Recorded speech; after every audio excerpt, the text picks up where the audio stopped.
찬송가 422장 함께 찬송하시겠습니다.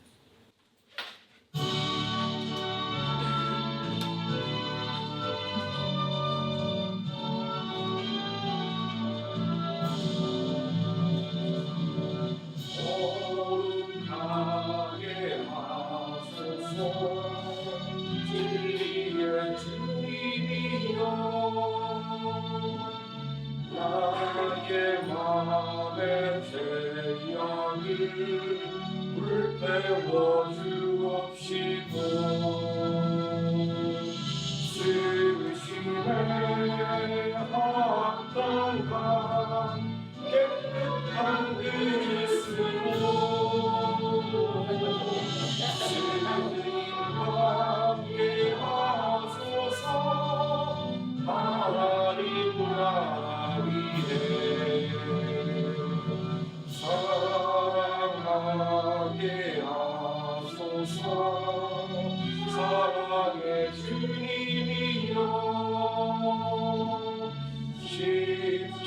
십자가로 우리를 화목케 하셨으니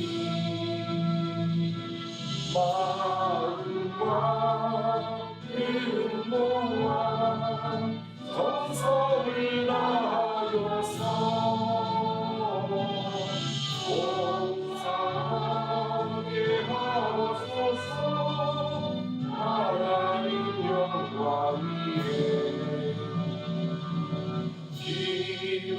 기도하게 하소서 응답의 주님이여 나의 생각 나의 뜻 머리에 하옵시고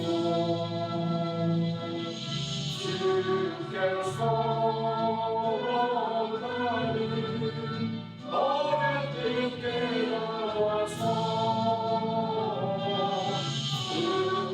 응답하게 하소서 하나님 이름에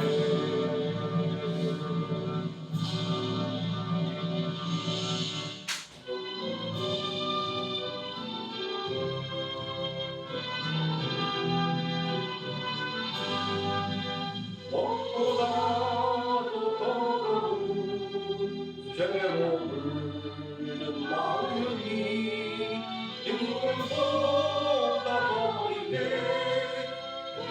깨끗하게 씻겨내 주의 보혈을 흐르는데 믿고 뛰어나가 주의 은혜 내가 입어 깨끗하게 되었네 모든 의심 걱정과 두려움이 사라져 슬픔과 신경하여 기쁜 찬송하였네 주의 보혈 흐르는데 믿고 뛰어나가 주의 은혜 내가 입어 깨끗하게 되었네 세상 우리 영화 즐겨하던 모두도 주를 믿는 내게는 눈도만 높아라 주의 보혈 흐르는데 믿고 뛰어나가 주의 은혜 내가 입어 깨끗하게 되었네 나의 모든 보혈은 저천국에 쌓였네 나의 평생 죄악은 주의 십자가로라 주의 보혈 흐르는데 믿고 뛰어나가 주의 은혜 내가 입어 깨끗하게 1절부터 다시 부릅니다. 먹보다도 더 거룩 죄 머물는 마음이 인물 돌아버리게 깨끗하게 씻었네. 주의 보혈 흐르는데 믿고 뛰어나가 주의 은혜 내가 입어 깨끗하게 되었네. 모든 의심 걱정과 두려움이 사라져 슬픈 탄식도 하며 기쁜 찬송 되었네. 주의 보혈 흐르는데 믿고 뛰어나가 주의 은혜 내가 입어 깨끗하게 되었네. 세상 모든 영화와 즐겨하던 모든 것 주를 믿는 내게는 은 또한 노릇하다. 주의 보혈 흐르는데 믿고 뛰어나가 주의 은혜 내가 입어 깨끗하게 되었네. 나의 모든 보배를 저 천국에 쌓였네. 나의 평생 자랑은 주의 십자가로라.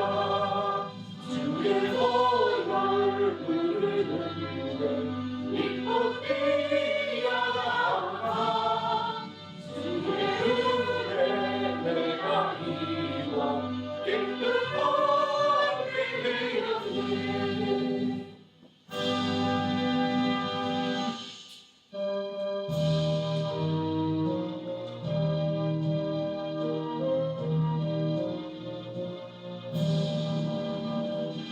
아버지여 나의 마음을 닦아주라 하시고 아랑하고 교만한 것 명쾌하여 주소서. 온유하고 겸손하여 합병하게 하시고 만명되고 악한 일을 물리치게 하소서. 하나님의 은총 속에 나를 보호하시고 주의 사랑 주리 되어 나를 내어주소서.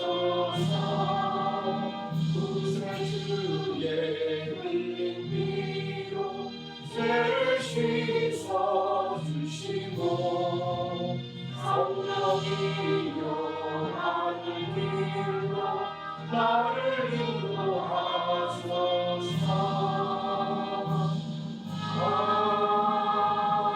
아멘. 다 같이 사도신경 하심으로 신앙 고백드리겠습니다.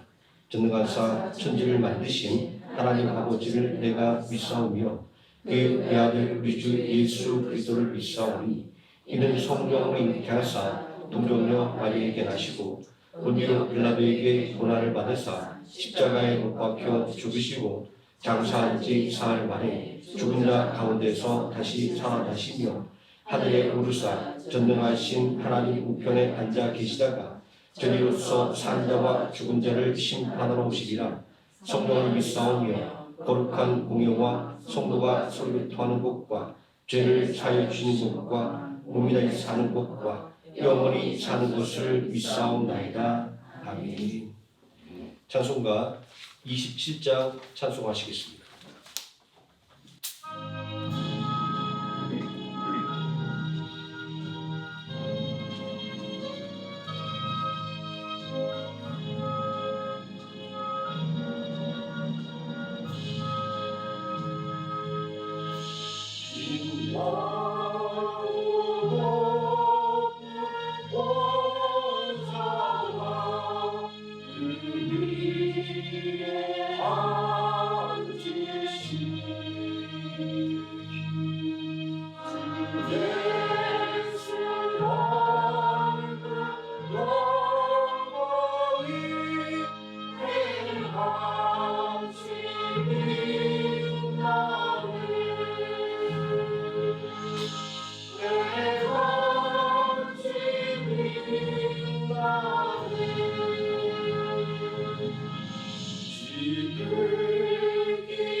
이 시간 함께 은혜 받을 하나님의 말씀 마가복음 11장에서 함께 보도록 하겠습니다. 마가복음 11장 15절에서 18절까지 말씀입니다.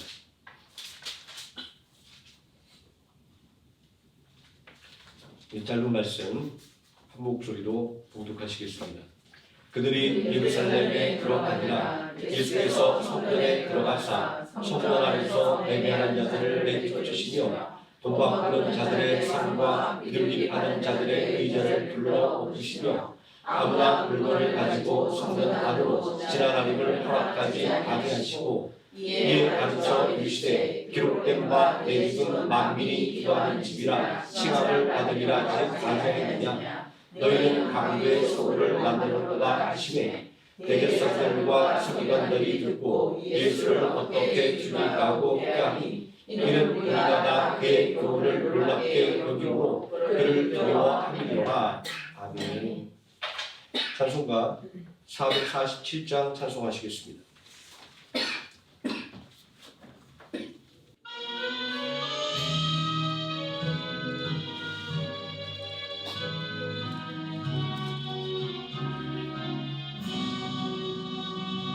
이 세상 끝날까지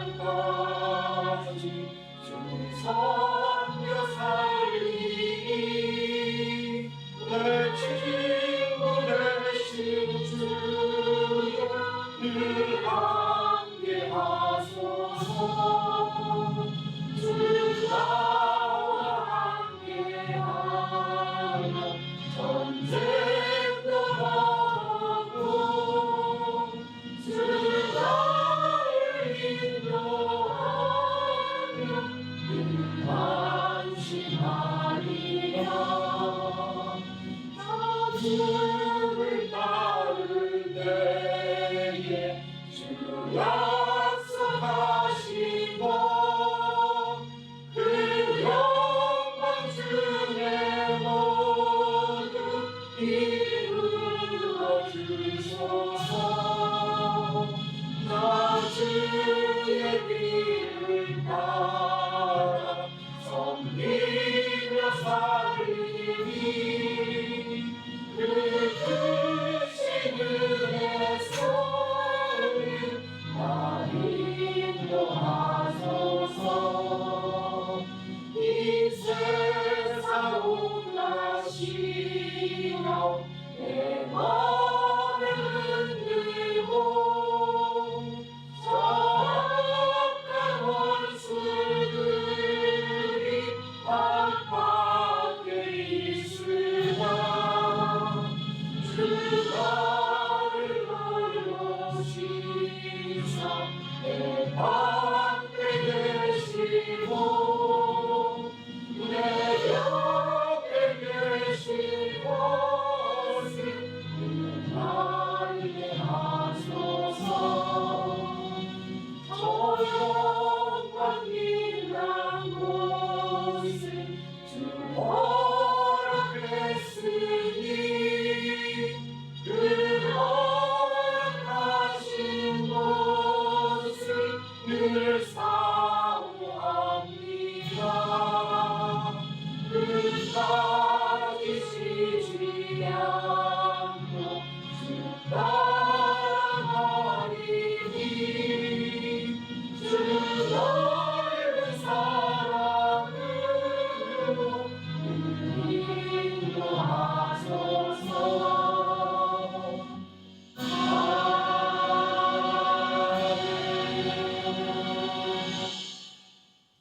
이 시간 말씀의 은혜를 위해서 함께 기도하겠습니다. 사랑과 은혜가 풍성하신 아버지 하나님, 언제나 우리를 사랑하사 우리의 이름을 기억하시고 늘 불러 예배의 자리, 말씀의 자리로 이끌으심을 감사를 드립니다. 오늘도 하나님 앞에 은혜를 삼하여 나왔사오니 하나님께서 이 시간 축복하여 주시고 성령의 은사와 능력으로 충만하게 채워주시기를 원합니다. 아버지 하나님, 우리가 온 마음을 합하여 하나님의 나라를 위하여 기도하게 해주시고 주 예수 때 복음이 더욱더 널리 전파되도록 힘써 기도하게 하여 주시기를 원합니다. 아버지 하나님, 아직도 복음을 알지 못하여 죄와 사방 가운데 고통당하는 자들이 너무나도 많습니다. 아버지 하나님, 우리 사랑하는 가족과 또 사랑하는 이웃 중에도 있사오니 아버지 하나님, 그들의 영혼을 위하여 우리가 더욱더 힘써 간구하게 하여 주시고 하루속히 아버지 하나님, 우리가 사랑하는 모든 사람들이 온전히 복음 안에서 한 형제와 자매가 되는 은혜의 역사가 있게 하여 주시기를 원합니다. 아버지 하나님, 우리 조국 대한민국을 위하여 또한 기도합니다. 아버지 하나님, 이제 중요한 일들을 또한 남겨두고 있습니다. 아버지 하나님, 선거를 통하여 서로의 편을 가르는 것이 아니라 진정으로 나라를 위하여 일할 수 있는 사람, 진정으로 국민의 마음을 대변할 수 있는 사람들을 각각 지혜를 주셔서 선별할 수 있도록 인도하여 주시고, 그리고 또 하나님께서 필요한 일꾼들을 온전히 선발되게 하사 아버지 하나님, 대한민국 안에 평안이 있게 해주시고 서로가 한마음 되어서 서로를 도우며 또 서로 관용하는 마음으로 아버지 하나님, 하나 되는 나라가 될 수 있도록 하나님께서 은혜 주시고 지켜주시기를 원합니다. 아버지 하나님, 우리가 살아가는 이 땅 베트남 하노이도 하나님께서 축복하여 주시고 은혜를 더하여 주시기를 원합니다. 아버지 하나님, 주의 복음이 더욱더 힘있게 전파될 수 있도록 하나님, 모든 관리들의 마음을 하나님께서 붙잡아 주시고 온전히 교회와 그리고 복음의 사역들이 잘 수행될 수 있도록 하나님께서 이 땅에 은혜를 더하여 주시기를 원합니다. 아버지 하나님, 날이 갈수록 복음이 흥황하는 나라가 되어서 진정으로 하나님 보시기에 기쁨과 아름다운 나라가 될 수 있도록 축복하여 주시옵소서. 아버지 하나님, 생각학교를 위하여 또한 기도합니다. 아버지 하나님, 온전히 하나님의 뜻 안에서 온전히 성장하는 교회가 될 수 있도록 붙잡아 주시고 늘 하나님 앞에 간절한 기도를 통하여 진정으로 하나님께 필요한 능력을 온전히 공급받아 복음을 온전히 전하며 또한 주님의 사랑을 온전히 나누는 능력 있는 교회가 될 수 있도록 하나님께서 성령의 능력으로 충만하게 채워주시기를 원합니다. 아버지 하나님, 오늘 이 시간도 하나님께서 지켜주시기를 원하며 우리를 원하신 예수님의 이름으로 기도드립니다. 아멘. 오늘 목격한 하나님의 말씀, 만민이 기도하는 집이라는 제목으로 하나님 말씀의 은혜를 함께 나누고자 합니다. 사순절 셋째 주간을 달려가고 있습니다. 우리를 죄와 사망에서 구원하기 위하여 십자가를 진 예수 그리스도의 거룩하신 희생과 또 독생자도 아끼지 않으신 성부 하나님의 사랑을 우리의 마음에 깊이 새기는 한 주간이 되시기를 예수님의 이름으로 축원드립니다. 오늘 우리가 함께 나눌 말씀은 예수님의 성전 종화라고 불리는 유명한 사건입니다. 유대인들이 우상 숭배로 더럽혀졌던 예루살렘 성전을 탈환하는 것을 기념하는 수전절을 생각하면 예수님의 성전 종화의 사건이야말로 우리 성도들의 마음속 깊이 새겨야 할 교훈인 것입니다. 성전 종화의 사건은 예수님께서 세상 죄를 지고 가는 하나님의 어린 양으로서 그리고 유월절 어린 양으로서 대속의 십자가를 지기 위해 예루살렘에 입성했을 때에 일어난 일이었습니다. 하나님의 영광이 드러나는 거룩한 예배가 드려야 할 성전에 난장판이 벌어졌습니다. 성전 안에 온갖 장사꾼들이 들어와 있었던 것입니다. 돈 바꿔주는 사람, 비둘기 파는 사람, 물건을 들고 이리저리로 옮겨다니는 사람들, 난리법석이 아니었습니다. 이날 이 성전의 모습을 본 예수님은 강도의 소굴이라고 표현을 하셨습니다. 옛날 표현이라고 말한다면 강도의 구렬이라고 말할 수 있습니다.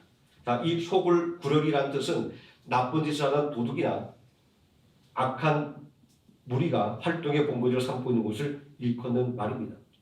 당시 종교 지도자들이 얼마나 악에 물들었는지를 짐작할 수 있게 하는 표현입니다.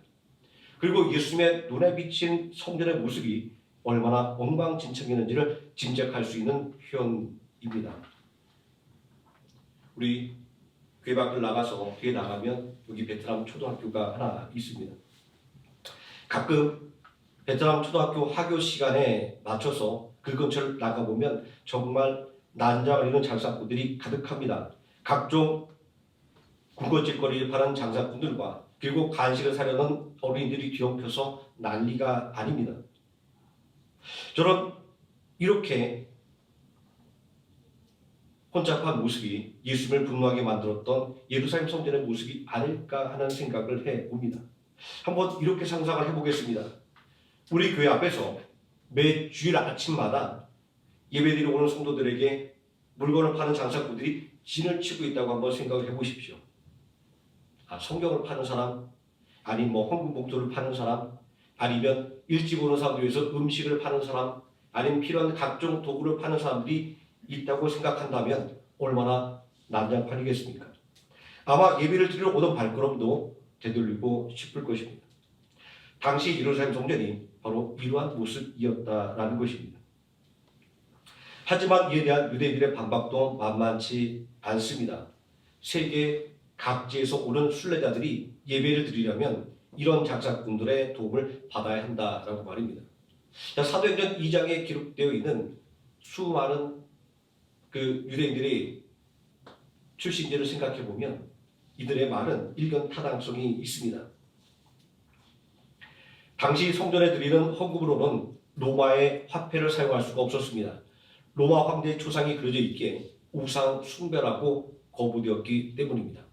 그래서 예수님 당시에는 두루에서 만들어진 세겔이라는 동전으로 성전세를 받았고 그리고 헌금도 받았습니다.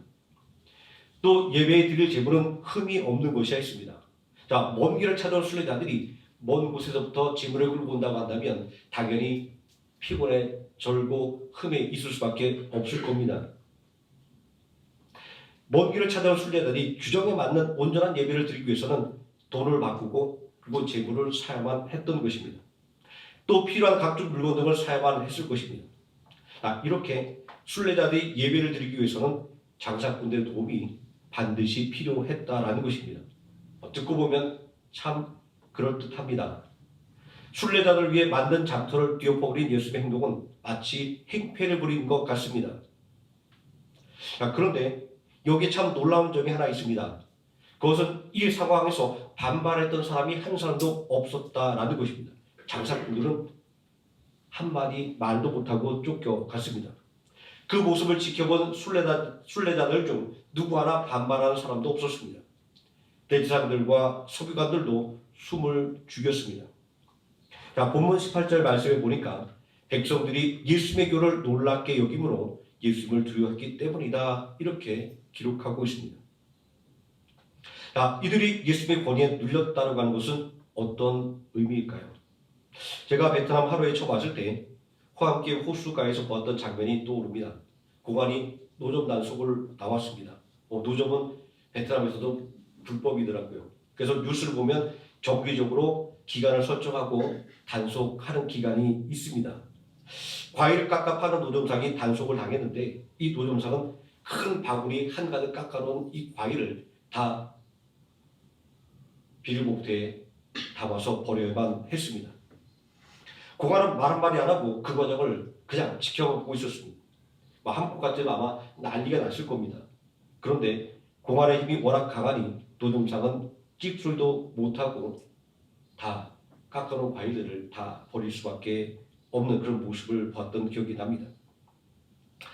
그런데 이 성전에서 장사하는 사람들은 불법 노점상들이 아니라 대제사장들에게 성전 안에서 허가받은 상인들이었습니다.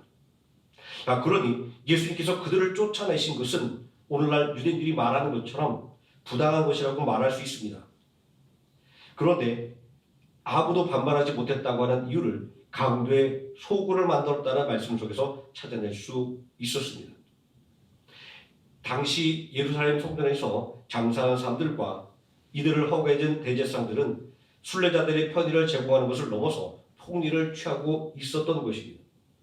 세계 각지에서 평생을 별러서 성지 순례를 한 순례자들은 눈물을 머금고 돈을 바꾸어 제물을 샀어야만 했을 것입니다.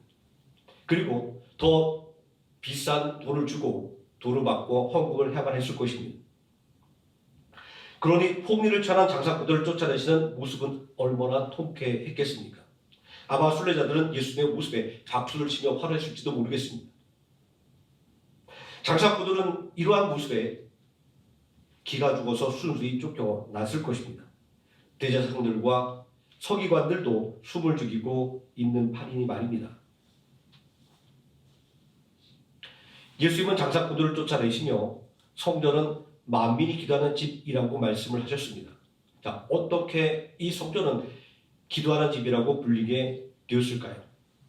여기에 하나의 또 질문을 더하자고 한다면 신학적으로는 틀린 개념이라고 하는 교회를 성전이라고 부르는 우리 한국교회의 관습은 어떤 이유에 형성이 되었을까요? 그리고 신학적으로는 틀리다고 말함에도 불구하고 여전히 교회를 성전이라고 우리가 스스로 없이 부르고 있는 이유는 무엇일까요? 제가 이런 질문을 함께 묶어서 드리는 것은 성전과 교회는 기도를 통하여 영적으로 하나로 묶여있기 때문입니다. 애굽의 바로에게 선포된 이스라엘 백성들의 정체성은 예비하는 백성이었습니다. 내 백성으로 예비하게 하라. 아마 세상 어느 민족에게 이러한 사명이 주어진 적은 없을 것입니다. 이 성도의 정체성도 하나님을 예비하는 백성입니다. 에베소서 1장 6절 말씀에 이는 그가 사랑하신 자 안에서 우리에게 거둬주시는 바 그의 은혜의 영광을 찬송하게 하려는 것이다 라고 말씀을 하고 있습니다. 그러므로 출애굽한 이스라엘 백성들이 제일 먼저 한 일은 하나님을 예배하는 성막을 짓는 일이었습니다. 또 예배에 필요한 모든 기구를 만드는 것이었습니다. 이러한 성막 건축의 역사는 성전이 어떤 역할을 하는 것인가를 분명하게 보여주는 것입니다. 성전은 예배하는 백성의 중심이 되는 장소인 것입니다. 또 예배를 위해서는 철저한 준비가 필요하다라는 것을 말하는 것입니다. 시간이 됐으니 몸만 그 자리에 가서 앉는 것이 아니다라는 것을 말하고 있습니다. 레위기의 율법이 규정하는 예배의 규정들은 예배를 드리기 위해서는 몸과 마음의 준비가 필요하다라는 것을 말씀하고 있습니다. 우리가 예배를 드려 나올 때 의복을 단정하게 또 정성스럽게 헌금을 준비하는 것들은 바로 이러한 예배의 전통을 따르는 것입니다. 제가 어렸을 때 기억하기에는 우리 할머니 권사님들은 1,000원짜리 한 장을 헌금하더라도 꼬깃꼬깃하게 내지 않고 집에서 다리미로 다려서 빳빳하게 만들어서 하나님께 드리는 그런 정성을 보였던 그런 기억이 납니다. 금액이 문제가 아니라 하나님께서 그 정성을 보실 때 얼마나 기쁘게 받으셨을까라는 그런 생각을 저는 늘 마음속에 가지고 있습니다. 이렇게 예배라고 하는 가장 중요한 하나님의 백성들의 의무 그리고 성도의 의무가 성전과 교회를 연결하는 연결점입니다. 그러면 이제 성전이 어떤 곳이기에 만민의 기도하는 집으로 불리게 되었는지를 성경을 통해서 확인해 보도록 하겠습니다. 출애굽기 40장 말씀을 보게 되면 성막이 완성되었을 때 하나님의 영광이 성막에 충만했다라고 기록합니다. 출애굽기 40장 34절에 구름이 회막에 덮이고 여호와의 영광이 성막에 충만하매라고 증거하고 있습니다. 이 회막과 성막은 대체적으로 같은 의미로 사용됩니다. 하지만 세분해서 정확하게 이야기한다고 한다면 성막은 언약궤가 있는 지성소와 그리고 성소를 가리키는 것이고 회막은 이 성막의 번제단과 물두멍과 울타리를 포함한 성소의 전 영역을 가리키는 말입니다. 열왕기상 8장 말씀을 보게 되면 솔로몬 왕이 하나님의 성전을 완공했을 때 여호와의 영광이 성전에 가득하였다 이렇게 기록하고 있습니다. 또 열왕기상 8장 10절에서 11절 말씀을 보면 제사장이 성소에서 나올 때 구름이 여호와의 성전에 가득하매 제사장이 그 구름으로 말미암아 능히 서서 섬기지 못하였으니 이는 여호와의 영광이 성전에 가득함이었더라 증거하고 있습니다. 오늘날 우리 교회는 신학적으로 규정하고 있는 것처럼 그 옛날의 성막과 성전은 아닙니다. 그래서 교회를 성전이라 부르는 것은 잘못된 관습이라고 말할 수 있습니다. 그러나 하나님의 영광으로 충만해져야 한다라는 것에 있어서는 성막과 성전과 교회는 일맥상통합니다. 이런 교회의 본질이 아직도 신학적인 오류라고 말함에도 불구하고 교회를 성전이라고 부르게 만드는 요소이기도 합니다. 성전이 하나님의 집으로 불리고 있지만 놀랍게도 이 성전은 하나님께서 살고 계시는 집이 아닙니다. 교회가 성도의 모임이기 때문에 하나님의 집인 성전과 차별이 되는 것도 아닙니다. 열왕기상 8장 27절 말씀에 보면 성전을 봉헌한 솔로몬 왕이 이렇게 고백하고 있습니다. 하나님이 참으로 땅에 거하시리까? 하늘과 하늘의 하늘이라도 주를 용납하지 못하겠거늘 하물며 내가 건축한 이 성전이오리까? 이 성전은 앞선 성막과 성전 봉헌을 기록한 말씀에서 알 수 있듯이 하나님께서 거하시는 곳이 아니라 하나님의 영광이 임재하는 곳입니다. 여기서 한 걸음 더 나아가 역대기하 7장 16절은 성전을 가리켜서 하나님의 이름이 걸려있는 곳이며 하나님의 눈길이 머물고 하나님의 마음이 항상 머무는 곳이다 라고 아주 정확하게 설명해 주고 있습니다. 인간의 어떠한 지와 능력으로도 하나님의 집을 세울 수 없다라고 하는 것을 보여주는 것입니다. 이 세상 어디에도 하나님께서 거하시는 집은 존재하지 않는 것입니다. 왜냐하면 온 우주 만물이 다 하나님의 보좌이며 하나님의 성전이기 때문입니다. 그런데 고린도전서 3장 16절 말씀을 보면 하나님께서 거하시는 하나님의 집이 있다라고 우리에게 증거하고 있습니다.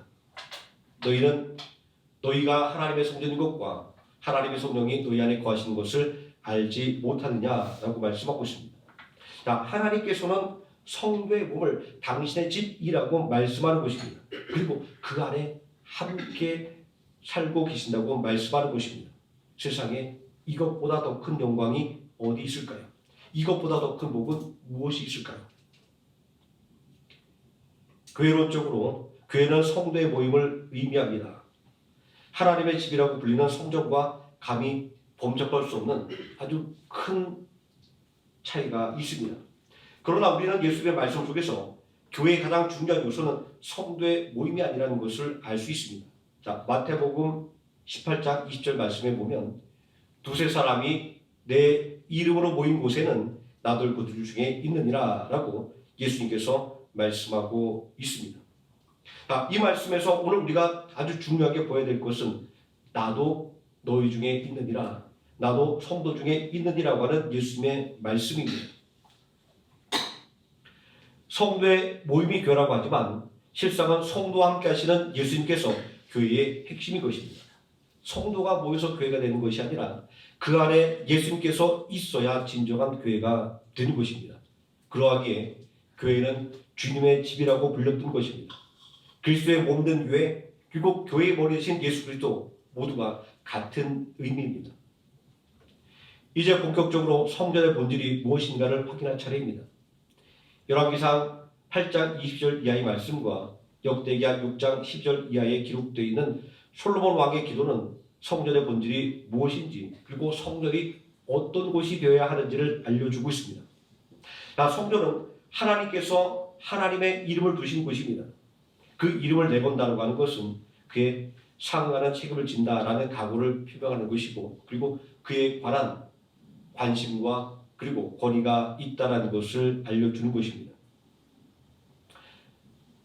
하노이 바딘 광장에는 호찌민 주석의 묘가 있습니다.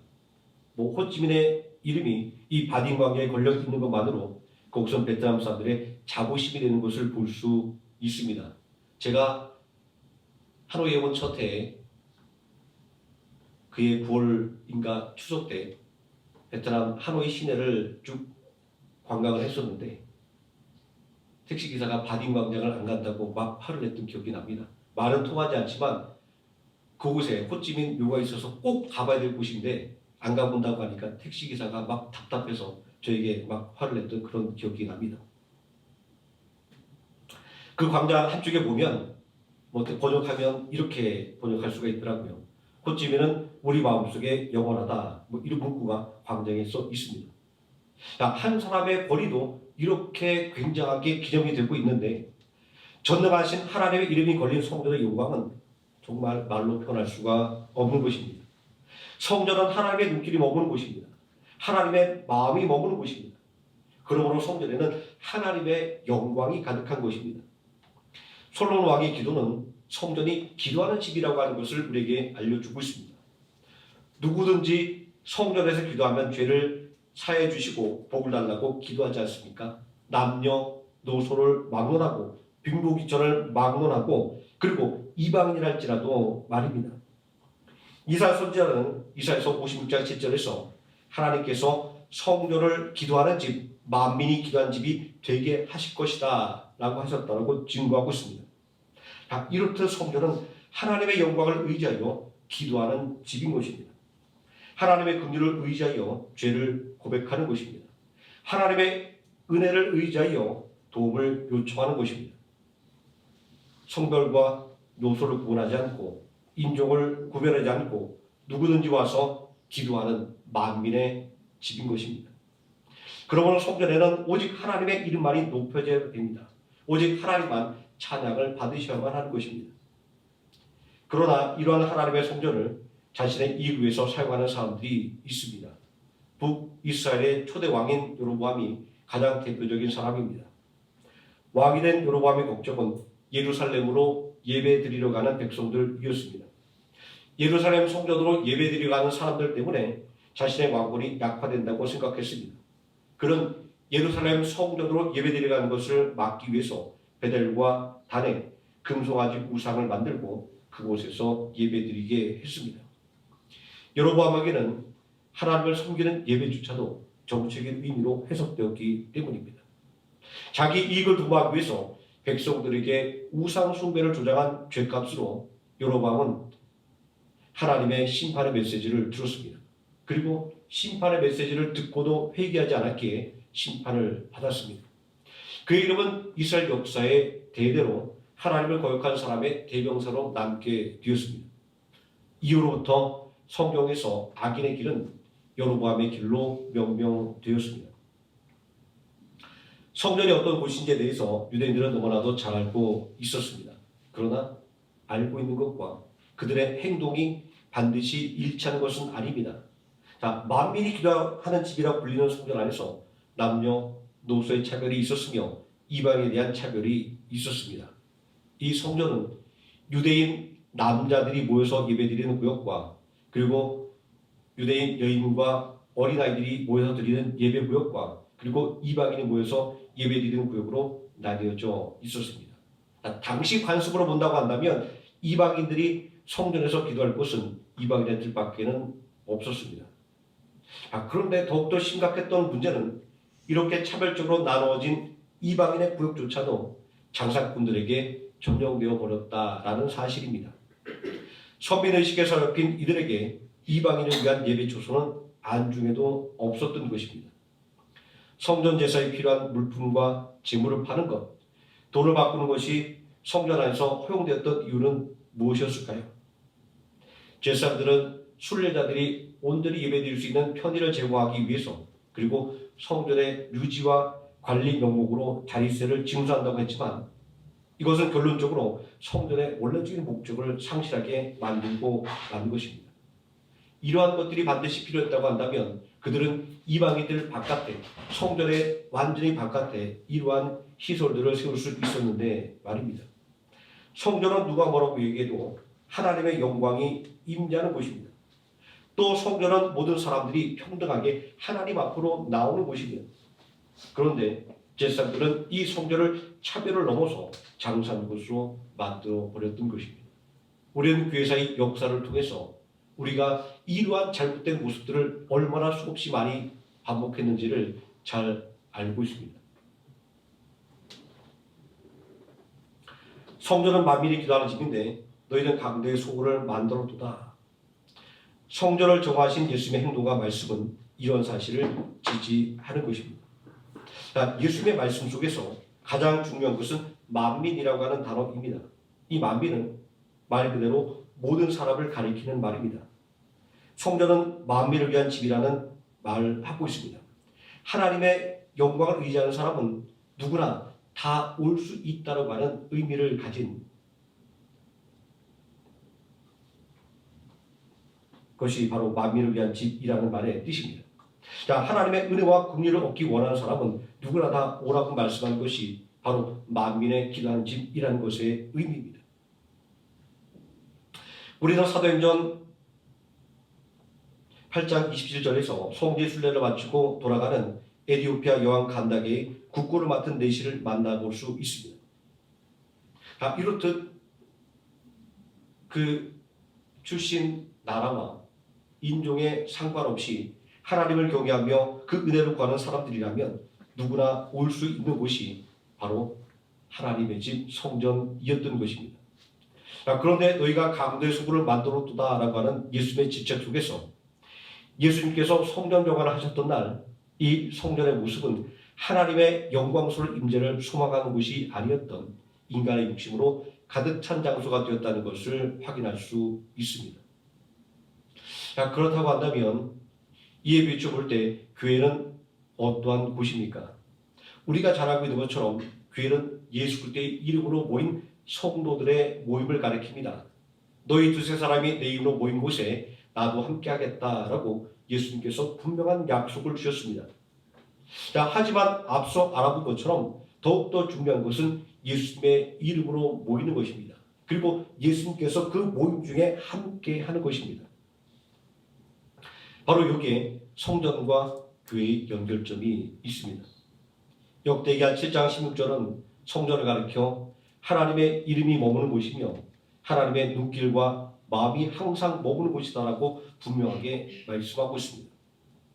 성전에서 드리는 기도에 하나님께서 응답하시는 이유는 성전이라는 건물이 중요하기 때문이 아니라 바로 그곳에 하나님의 이름을 내거르셨고 그곳에 하나님의 눈길이 머물러 있고 그곳에 하나님의 마음이 머물러 있기 때문입니다. 역대기하 7장 15절 말씀 보면 이제 이곳에서 하는 기도에 내가 눈을 들고 귀를 기울이니 라는 말씀으로 우리에게 기도할 것을 명령하고 있습니다. 예수 그리스도의 피값으로 사신 교회, 예수 그리스도의 이름으로 모인 성도들의 모임인 교회, 또 예수 그리스도께서 친히 함께 하시는 교회야말로 진정한 기도하는 집이 되어야 하는 것입니다. 빈부귀천과 그리고 인종에 상관없이 누구나 다 나와서 기도하는 집 말입니다. 그리고 우리가 더욱더 기도에 힘써야 하는 이유는 성도인 우리 자신이 바로 기도하는 집이기 때문입니다. 고린도전서 3장 16절은 성도를 가리켜 하나님의 성전이라고 말씀하고 있습니다. 성전은 분명히 만민이 기도하는 집이라고 말씀을 하셨습니다. 또 성령님께서 성도 안에 함께 거하신다고 말씀하고 있습니다. 우리 성도들 안에 함께 거하시는 성령님은 어떤 분입니까? 로마서 8장 26절에서는 말할 수 없는 탄식으로 우리를 위하여 기도하는 분입니다. 우리가 마땅히 빌바를 알지 못하나 성령님께서 우리를 위하여 말할 수 없는 탄식으로 우리의 모든 것들을 낱낱이 하나님께 알려준다고 말씀하고 있습니다. 또 로마서 8장 27절에서는 하나님의 뜻에 합당하게 우리를 위하여 기도하는 분입니다. 우리는 하나님의 뜻이 무엇인지 잘 알지 못하지만 하나님의 모든 것에 통달하신 성령님께서는 우리를 위하여 우리의 모든 생각과 모든 계획과 바라고 원하는 모든 소망들이 하나님의 뜻에 합당한 것이 될 수 있도록 기도해 주시는 분이라는 것입니다.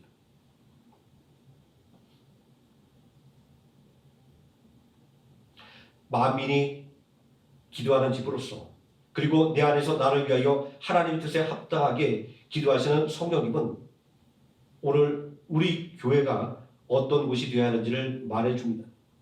하나님의 성전의 성도들이 모여서 더욱 열심히 성령님의 인도하심을 따라 기도해야만 하는 것입니다. 왜냐하면 기도할 때 비로소 우리는 교회다움을 찾을 수가 있고 그리고 예수 그리스도의 영광을 드러내는 교회로 자라나게 되기 때문입니다. 예수님 당대의 성전이 책망받았던 이유는 분명합니다. 그것은 바로 하나님께서 명령하신 기도가 사라졌기 때문입니다. 기도가 사라진 곳에는 인간의 욕망만이 자리 잡기에 강도의 소굴이라고 하는 책망을 받을 수밖에 없었던 것입니다. 우리는 인간의 욕망이 우리 자신과 그리고 교회를 집어삼키지 못하도록 더욱더 열심히 기도해야만 할 것입니다. 기도만이 우리가 바라고 원하는 이상적이고 아름다운 교회를 만들어가는 기초가 되기 때문입니다. 내 집은 만민이 기도하는 집이라고 하는 예수님의 말씀을 마음에 새기고 더욱더 열심히 기도할 때를 놓치지 않는 기도를 통하여 예수님의 기쁨과 자랑이 되는 하노이 생명학교의 성도님 되시기를 예수님의 이름으로 축원드립니다. 기도하시겠습니다. 전능하신 아버지 하나님, 오늘 성전을 정화하신 예수님을 통하여 무엇이 예수님을 하여금 분노하게 만들었는지를 다시 한번 생각해 봅니다. 인간의 욕심이 하나님의 성전을 더럽혔고 또한 그것이 예수님을 분노하게 만들었음을 봅니다. 그러나 성전을 더럽혔던 인간의 추악한 욕심이 기도하지 않았던 나태함 속에서 생겨난 것임을 오늘 말씀을 통하여 배우게 될 때 아버지 하나님, 우리도 옛날 그들처럼 기도하지 않음으로 죄악 가운데 빠지지 않기를 원합니다. 하나님께서 우리에게 주신 그 때를 따라 아버지 한 때를 놓치지 않고 간절하게 기도함을 통하여 진정으로 하나님의 뜻을 이루어가는 교회를 온전히 세우는 성도들 되게 하여 주시고 또 하나님의 성전인 나 자신을 온전히 하나님의 뜻에 합당한 것으로 만들어갈 수 있도록 더욱더 열심히 기도하는 우리 모든 성도들 되어 진정으로 우리 주님의 기쁨이며 자랑이 되는 능력 있는 하나님의 성전함교회 그리고 우리 모든 자신을 만들어가는 은혜의 역사가 있게 하여 주시기를 원합니다. 예수님의 이름으로 기도드립니다. 아멘. 찬송가 448장 찬송하시겠습니다.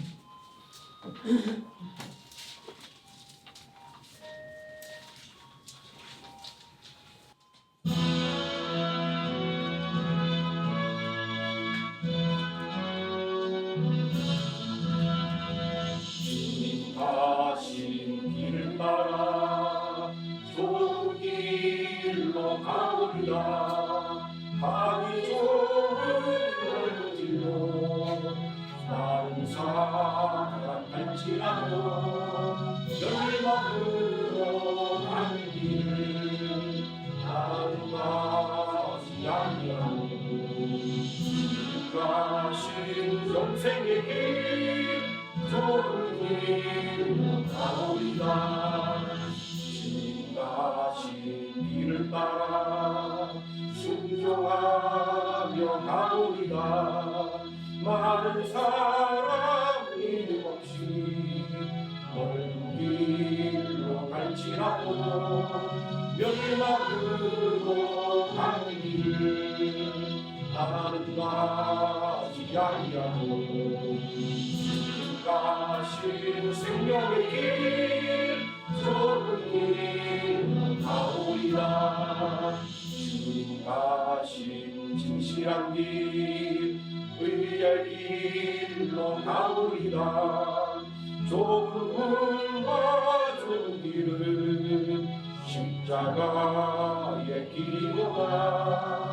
영생 영광 바라보며 전가는 길이니 이까지 주님 가신 길을 따라가오리라.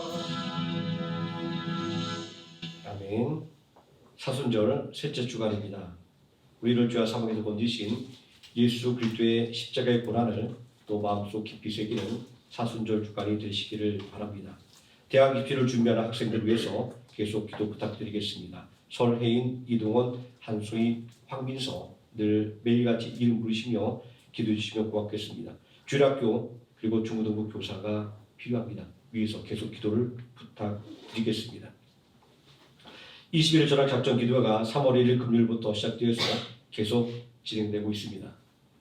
아침 기도회, 저녁 기도회, 그리고 영상으로 올라가는 아침 기도회, 저녁 기도회 상황에 맞도록 그리고 될 수 있으면 꼭 한 번이라도 이 기도에 함께 동참해 주셔서 이 기도를 통하여 생명함을 통하여 놀라운 하나님의 은혜의 역사가 일어날 수 있도록 기도해 주시고 또 우리 성도들의 여러 가지 어려운 문제들 그리고 긴급한 기도의 제목들이 온전히 이 기도의 기간들을 통하여 성취될 수 있도록 기도해 주시기를 바랍니다.